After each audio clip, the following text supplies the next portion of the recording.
I'm just being told that there is a safe window being opened, I think, that starts from now until 2 o'clock our time, to allow people, innocent civilians, to move within Gaza. This is according to the IDF.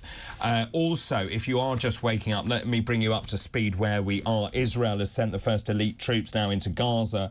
The defence minister warning of a protracted, powerful ground offensive to permanently destroy Hamas. This is Yoav Gallant. He said defence forces would take Hamas out of Gaza and out of the earth with an invasion that will affect permanent change in the Palestinian territory. As I said, they've given them, the 1.1 million people, 24 hours to leave northern Gaza before it would begin an offensive. So the latest news now, the IDF has said there will be a safe passage for the people of Gaza to move south of the region until 2 o'clock our time. Also, the IDF is saying they are already engaged in an extensive attack on Gaza. It pounded targets overnight. We have Lloyd Austin, the US Defense Secretary, expressing his ironclad support for Israel whilst he visited the country. Also, Antony Blinken, he is the US Secretary of State. He held talks with Mahmoud Abbas, the Palestinian president. He also went on to urge Israel to avoid civilian deaths, but he did go on to say what Israel is doing is not retaliation. Israel is defending the lives of its people. This is a very fast-moving situation indeed. And joining us now is Colonel Simmon Diggins, OBE, retired British Army colonel and defence analyst. Good morning to you. Good morning, David. A really complicated situation. Of course, as I keep saying, Israel has the right to defend its sovereign territory. The terrorists launched a horrendous attack on its people. At the same time, we have to remember there are civilians caught on both sides, thousands of people now killed or injured, people panicking, scared for their lives. Of course, Israel has cut off water and power and medicines to Gaza because 150 people still being held hostage. Israel is saying the minute you release those, we will put on the power, we'll put on the water. This is a complicated situation because there is a real risk of inflaming this, escalating this with Lebanon, with Syria, and so on, isn't there? No, very much so. I mean, I think we all have to be very clear. For Israel particularly, this is an option of difficulties. There are no easy answers to this. The simple fact is to say you have hostages there, which Hamas will no doubt try to use as human shields. Just the sheer difficulties of operating in a very complex urban area with all the congested streets and everything that goes with that. And at the end of it, we've also got to be asking ourselves the really big question, which is, where does this all end? What is Israel trying to do? Of course, it wants to destroy Hamas. And Hamas are a terrorist organisation, and I totally support the Israelis. They need to be eliminated, not contained, not neutralised, not defeated, none of those words, eliminated. And that is absolute, and I think they have every right so to do. But, and there is a huge but, the Palestinian people, the civilians who've also been terrorised by Hamas, have a right to a life, they have a right to decent homes and everything that goes with that.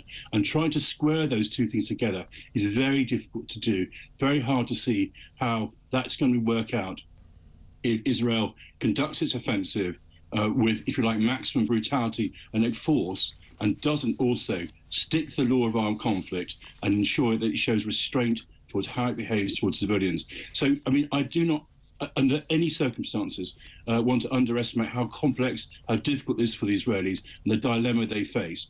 But it is a dilemma they need to face, and because there needs to be an end to this, an end to the cycle of violence, an end to the cycle of hatred and everything that goes with that. So how they conduct this operation is as important as the end state, i.e. what they're trying to achieve. And of course, the Geneva Convention says that any response must be proportionate, also minimise civilian deaths.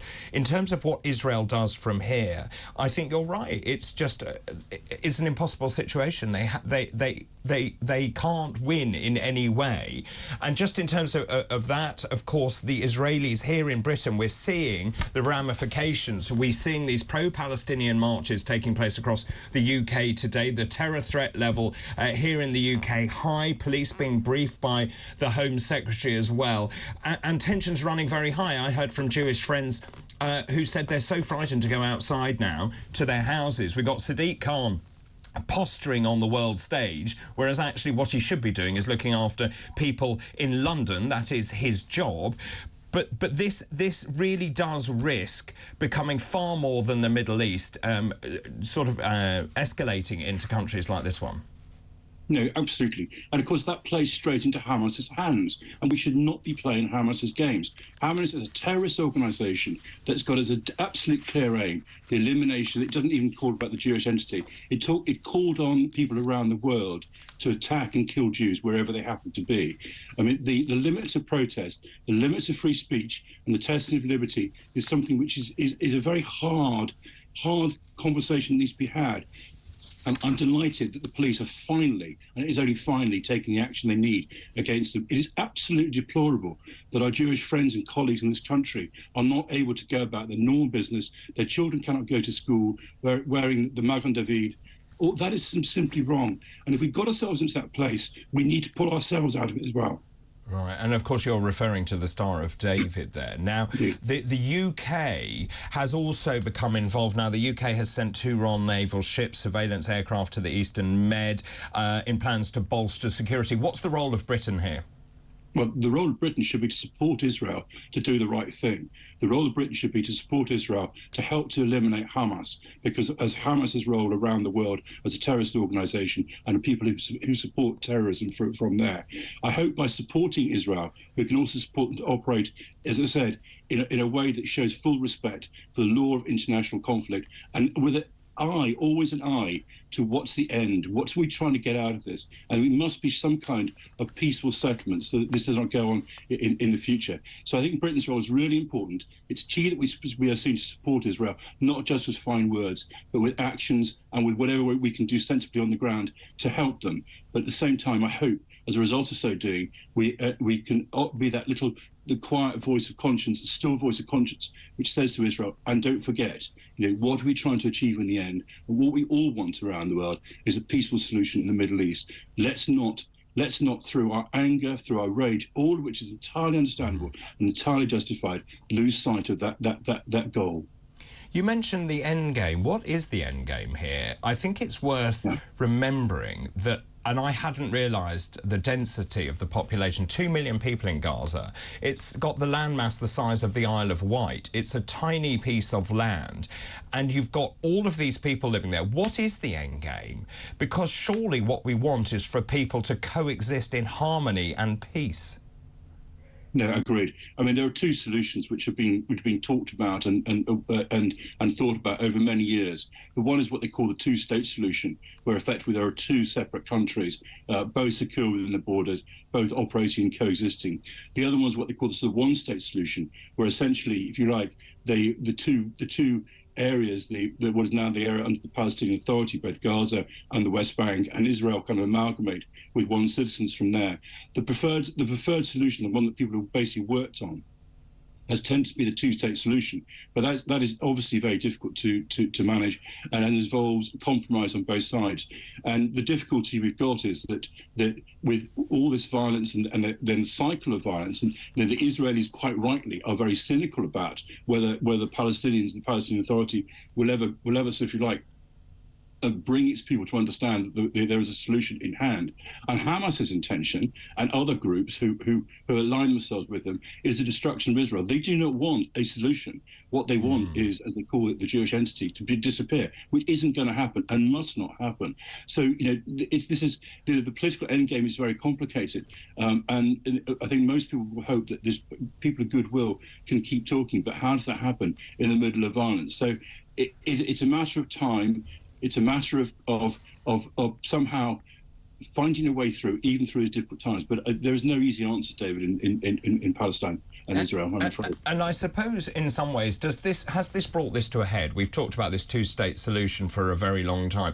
Does this make this more likely? I mean, Israel's saying that they will not back down now. Rishi Sunak talking about terrorists enmeshed amongst civilians. Of course, the other thing that is worth bearing in mind is they've been building all these tunnels in Gaza for many, many years. So it's very difficult to root out all those terrorists. Surely what we need now is concerted effort to have some sort of solution solution. Also, I'm very minded, of course, Jerusalem plays a very big role in this because, of course, it has religious significance to all religions. Indeed, its significance is worldwide. I mean, it's the a key centre of faith for the three Abrahamic religions: Christianity, Judaism, and Islam. And so it's important we do that. I think you're absolutely right. I mean, along with the proper support to Israel in terms of its military efforts, there needs to be a concerted political effort now, talking to people of goodwill, talking to those people who can have some kind of restraining influence, or can be building a solution for the future.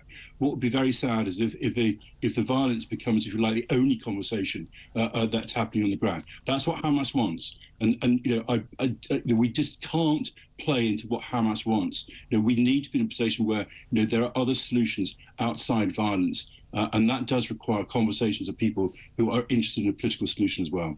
Can I just ask you, in terms of Jerusalem, has it ever been talked about that you essentially make Jerusalem its own state, rather like the Vatican City, so it's self-governing, that no one has control over this, no religion has say over Jerusalem? Has that been mooted by anyone, do you know? I think it has at various stages in the past, and then even after the 1967 wars, there was an element whereby, and that was before, of course, Jerusalem was made the capital of Israel. At the time, the capital of Israel was in Tel Aviv, and that didn't happen until quite late on. That Jerusalem again has become the capital of Israel. So people have talked about it being a sort of international city, and indeed the Palestinian Authority in the West Bank, its centre of government is in East Jerusalem. So there's an element where it's already happening in place, but the sense of it being under some kind of international control, I think, was talked about. You're right to ask the question. It was talked about. I think at the moment that's not going to be the way ahead. But the sense of it being a kind of a place where everyone can come together, I think, is still there, and it's important it should be. Very good to talk to you. Thank you very much indeed. An intractable problem, I think. Colonel Simmon Diggins, OBE, retired British Army Colonel and Defence Analyst. I don't know about you, Charlie.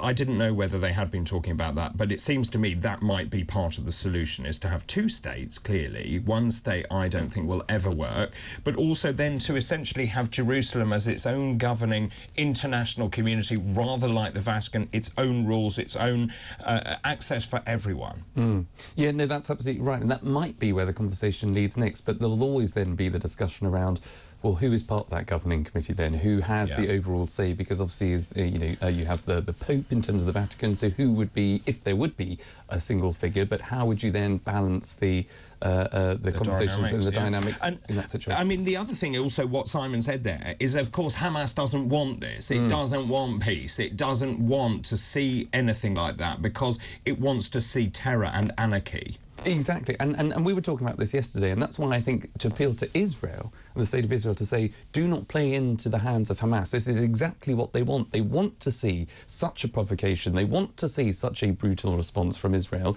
to show to the world just how terrible the state of Israel is, which is obviously counterproductive. You want to make sure that those innocent civilians are totally protected, but you will have to respond to the way in which these terrorists have and root them out. Let me just ask you the question that I've been thinking about. We've spent a lot of time talking about people having solidarity with Ukraine, various causes, for example, changing their Facebook profiles, changing their Twitter or X profiles to say they're in support. It's very obvious to me that people aren't speaking out about the atrocities that are going on in Israel and indeed the civilians in Gaza who are caught in the middle of this. And why is that? Is it because you're frightened to speak out? Are we frightened to speak out for fear of retribution? I know Jewish friends of mine are very frightened about retribution.